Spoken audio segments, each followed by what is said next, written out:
Merci de nous accueillir chez vous, Gauthier, parce que vous êtes confiné comme chacun d'entre nous, mais vous êtes chez vous au travail.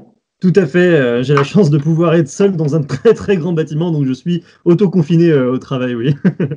Alors, expliquez-nous ce que vous faites depuis déjà un certain nombre d'années. Vous pilotez, vous utilisez des drones et il y a des utilisations très nombreuses maintenant. Tout à fait. Alors, j'ai deux entreprises. La première, Prodigo, est spécialisée depuis 2015 dans tout ce qui est prise de vue par drone et également topographie, modélisation 3D, thermographie. Donc, on travaille à la fois pour tout ce qui est communication et à la fois pour tout ce qui est le métier de la construction, pour pouvoir faire des topographies, etc. Et j'ai une deuxième entreprise qui s'appelle ProDroneur, qui est école de formation à Saint-Étienne pour les pilotes de drone. Pour devenir professionnel, comme pour le permis de conduire, il faut la théorique et la pratique, et nous, on aide à passer ça. La passion du drone, ça date de quand? Parce que c'est quand même une technique quand même assez récente, le drone. On utilise les drones depuis une dizaine d'années à peu près, c'est ça? Même moi, et c'est vrai que j'étais parmi les premiers. Le drone, il est venu comme ça, en fait. J'avais un drone à la maison, je sortais des études, je voulais créer ma boîte. Je me suis dit, bah allez, il y a de l'avenir là-dedans, donc je fonce là-dedans. Et puis, petit à petit, j'ai appris, et c'est comme ça que ça nous a permis d'évoluer et de devenir vraiment maintenant, aujourd'hui, grâce aux réseaux sociaux, on a vraiment un statut de, je dirais pas d'expert, mais on est reconnu comme étant spécialisé là-dedans. Alors, il faut dire que vous permettez à des pilotes de drones d'obtenir ce fameux permis et vous nous disiez, il y en a près d'une centaine à Saint-Étienne qui le possèdent. Alors, on a formé une centaine de personnes à Saint-Étienne. Certaines venaient de plus loin que Saint-Étienne. On a des gens, grâce aux réseaux sociaux, qui nous connaissent et qui viennent de loin, qui viennent du Luxembourg, d'Agen, enfin, d'Angers, pardon. Donc, il y a vraiment pas mal de pilotes qui sont passés à Saint-Étienne. Après, c'est normal qu'il y ait autant de pilotes à Saint-Étienne. Il n'y a pas autant de pilotes indépendants, mais étant donné que tous les professionnels qui veulent utiliser le drone doivent avoir le permis, que ce soit des géomètres, que ce soit des photographes, que ce soit des vidéastes, que ce soit des journalistes, ils doivent passer le permis et du coup, c'est pour ça qu'ils viennent chez nous. Alors, on constate effectivement que le drone, bon, on voit le côté sympa, amusant, mais professionnellement, un nombre important de professions l'utilisent. Vous dites des géomètres, par exemple, pour le bâtiment. Qu'est-ce qu'on peut faire avec des drones? Eh ben, vous voyez, on a travaillé sur le chantier du style à Saint-Étienne. Le géomètre qui a fait appel à moi m'a dit, bah voilà, moi il me faut une semaine avec un GPS topographique pour faire toute la topographie du plan de masse du style. Et moi, avec un drone, je le fais en une demi-journée avec une précision centimétrique sur toute la surface des 10 hectares. Donc vous voyez, ça permet de gagner énormément de temps sur certaines applications bien spécifiques. Un drone est aussi utilisé pour voir les déperditions thermiques dans certains bâtiments avec une caméra thermique, c'est un petit peu ça? Tout à fait, aussi, on fait de la thermographie, et donc on a deux utilisations pour la thermographie. La première, la plus évidente, c'est bien sûr la déperdition thermique des bâtiments, mais celle sur laquelle je travaille le plus finalement et qu'on connaît moins, ça permet d'analyser les panneaux solaires pour voir quel est leur état de dégradation, et du coup ça permet de voir si tout est bien fonctionnel. Alors, on voit donc le développement professionnel de cet outil. Vous nous en montrez un, celui que vous utilisez. C'est tout petit, mais c'est assez incroyable. Faites-nous voir celui que vous utilisez. Ça s'appelle un FPV. Alors ça, Dites-nous. c'est un drone FPV pour First Person View, pour vue à la première personne. Alors c'est quelque chose de très spécifique, hein. C'est pas quelque chose que j'utilise dans les prestations traditionnelles. C'est vraiment le drone qu'on a utilisé pour le projet FPV Saint-Étienne.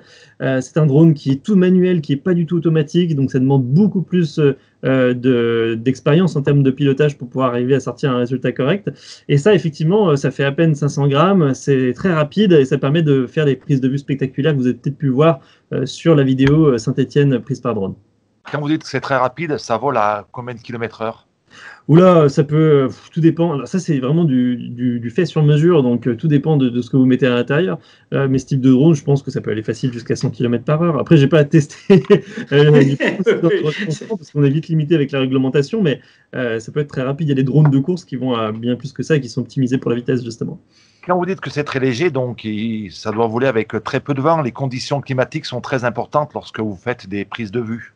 Alors, le vent, pas trop. J'ai jamais arrêté un tournage à cause du vent, mais par contre, beaucoup plus la pluie. Parce que le matériel, forcément, c'est de l'électronique, ça craint l'eau. Donc oui, on regarde le ciel souvent, en espérant que tout aille bien. Et là, on a eu, pour ce reportage-là, une super fenêtre de tir, hein. On a vu, ça fait un mois qu'on a un beau temps, donc du beau temps, donc c'était parfait pour pouvoir réaliser ces images. Alors, on en vient maintenant à ce projet qui vous a fait connaître encore plus du grand public, une commande des autorités de la ville et de la métropole. Oui, alors en fait, on a lancé ce projet avec Stéphane Couchou. Stéphane Couchou, c'est un pilote qui est spécialisé dans le pilotage en FPV et qui du coup m'a rejoint sur ce projet. Et c'est nous qui avons créé le projet de toute pièce en fait. On s'est dit, on a quelque chose à faire à Saint-Étienne. On a des images qui sont uniques à tourner parce qu'il y aura beaucoup moins de gens dans les rues, ce sera plus facile à sécuriser. Et du coup, on veut faire ça. On veut pas juste faire des images pour le plaisir. On veut faire passer un message. On veut faire quelque chose de fort et on veut faire quelque chose qui soit utile. Et donc du coup, c'est pour ça qu'on s'est dit, bah viens, on monte le projet à deux. Moi, je me suis occupé d'aller chercher les financements, etc. La métropole nous a suivis, la ville de Saint-Étienne nous a suivis, Saint-Étienne Tourisme et Congrès nous a suivis, ce qui a fait qu'on a pu réunir des fonds pour une production et ensuite on a pu passer à l'acte et pouvoir réaliser cette vidéo.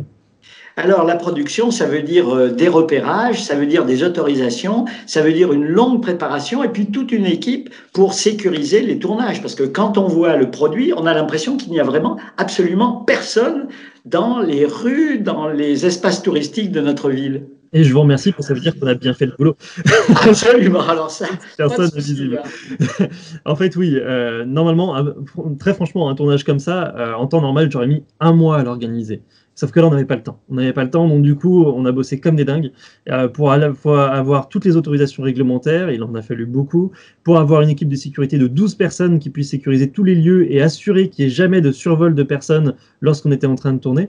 On a dû venir à des moments les plus opportuns possibles, par exemple les plans qu'on voit vraiment en centre-ville, les plans qui étaient les plus risqués en termes d'afflux de personnes. On a tourné le dimanche à 7h30 pour être sûr qu'il n'y avait absolument personne dans les rues. Donc voilà, et puis voilà, tout préparé au niveau des trajectoires. Toutes les trajectoires étaient définies. Il y avait une certaine distance à pas dépasser avec le pilote réglementairement. Donc il fallait prévoir tout ça. Et c'est ça qui a pris le plus de temps au final. Alors, vous avez même eu la possibilité d'éliminer vos assistants qui étaient sur place des images qu'on peut voir parce qu'ils barraient les rues. Enfin, il faut aller voir le making-of que vous avez fait qui est merveilleux parce qu'on comprend tout. Mais c'est extraordinaire, ça. Alors, ce qui est très bien, c'est que on pensait beaucoup plus utiliser cette technique que nécessaire. Et en fait, les gars ont été remarquables, c'est-à-dire qu'ils ont arrivé à sécuriser en étant invisibles.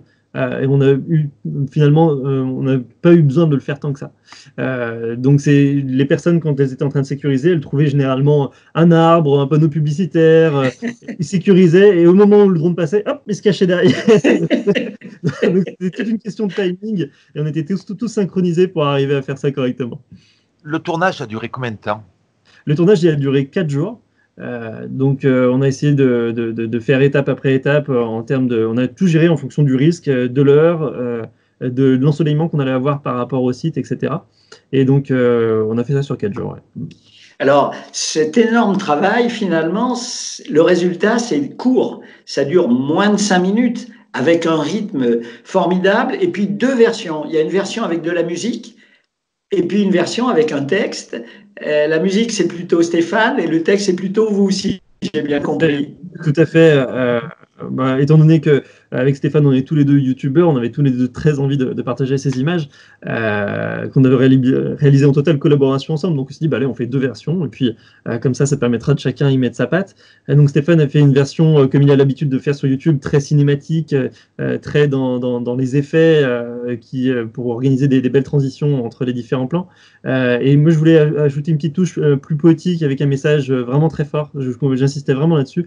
Pour moi, le but, c'était de remettre du baume au cœur auprès des Stéphanois qui sont en train d'être confinés et ça demande des contraintes pour tout le monde.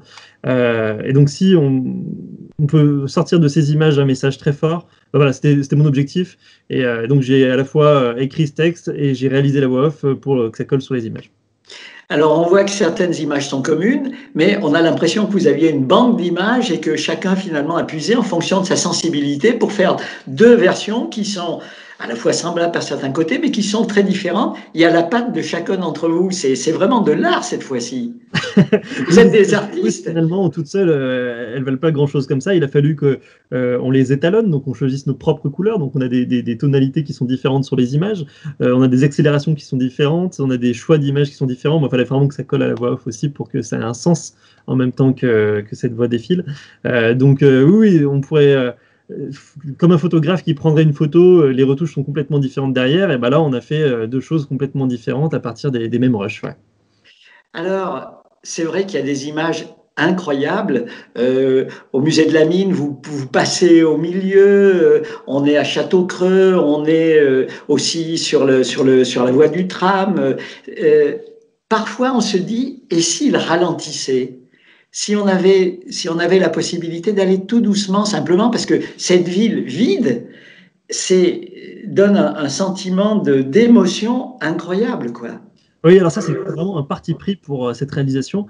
En fait, on avait vu déjà pas mal de vidéos de drones qui sont réalisées avec des drones plus classiques, sur un côté très, très lent, très cinématique, Oui, très là, vidéo, etc.